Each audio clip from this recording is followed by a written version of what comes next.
A changing order. Welcome, grade 8s. It is lesson 15.3. To what extent did the changes made during the Meiji Restoration affect the lives of ordinary Japanese citizens? So stick around and let's learn something.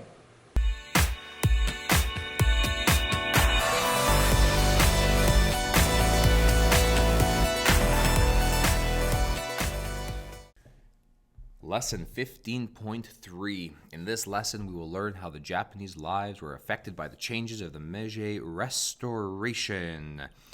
This is a changing order. We saw that in the last lesson, the shogun resigns. Now, the Meije period begins, and this is a changing order.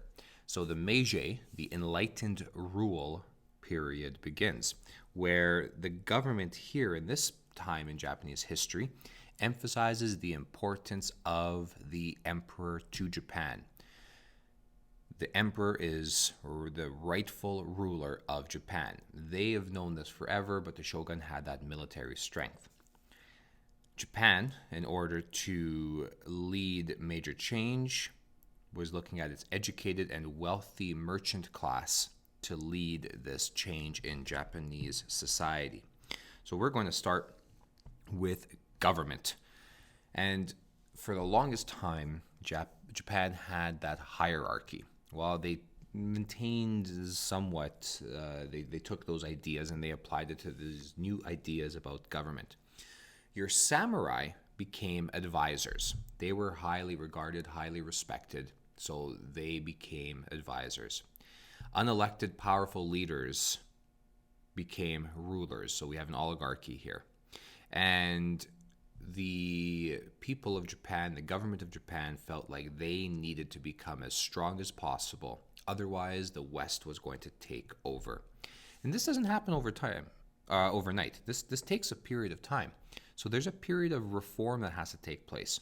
So we have to focus on having a strong central government. And the Japanese felt that the strongest central government that they could have would be the closest type of government that the Western democracies have. So they tried to blend this system of government. And we know that the Japanese do a very good job of picking and choosing from different cultures and from different elements. We saw that with language. We saw that with religion. We saw that with all kinds of things in previous lessons. Now they're doing the same thing with government. Tokyo, which was once Edo, becomes the capital.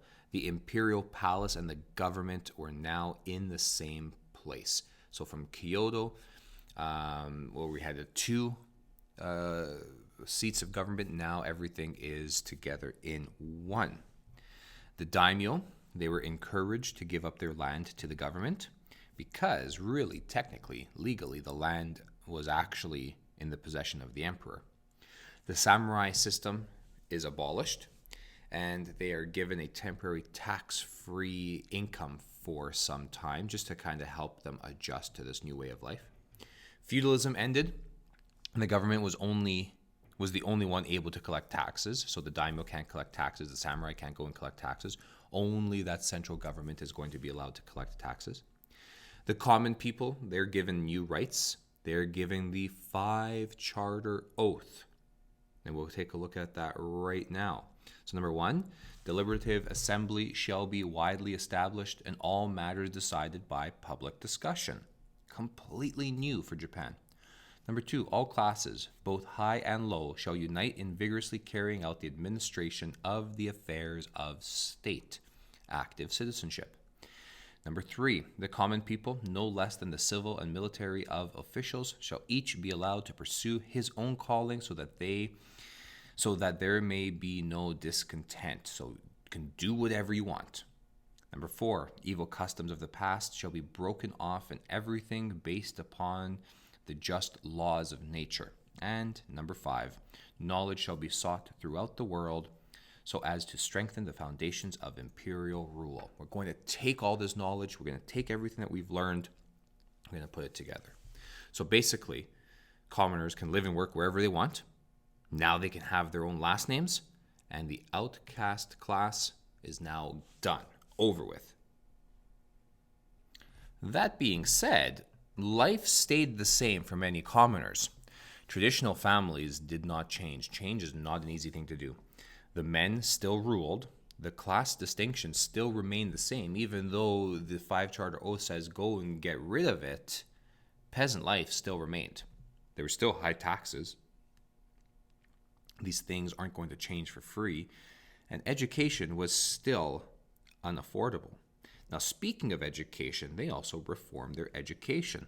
So education began to look like Western education. They took ideas from the United States and they took ideas from France, and they kind of made their own style of education. But it didn't last long.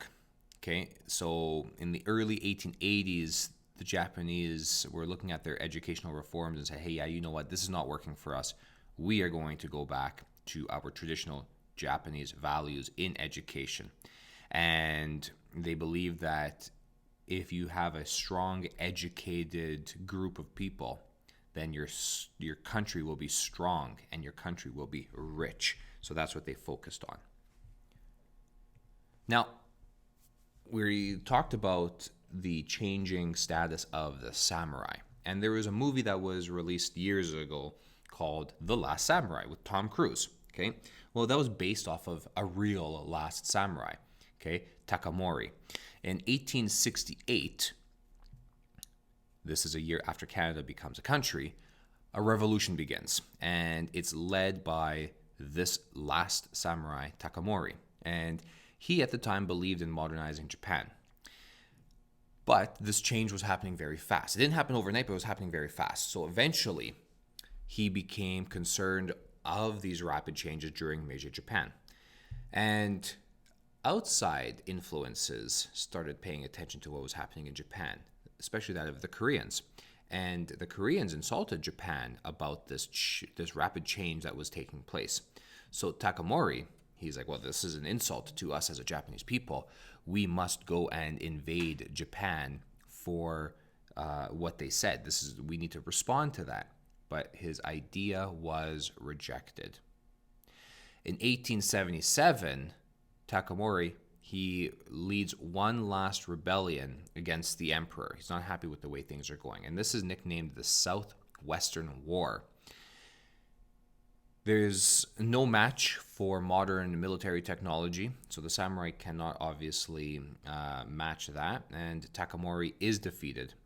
He doesn't die in battle, but he has to go and commit ritual suicide. And then later on, a movie is made, The Last Samurai, with Tom Cruise. Check it out. It's a pretty good movie. All right. Head over to your notebooks and complete the questions for this part of the chapter.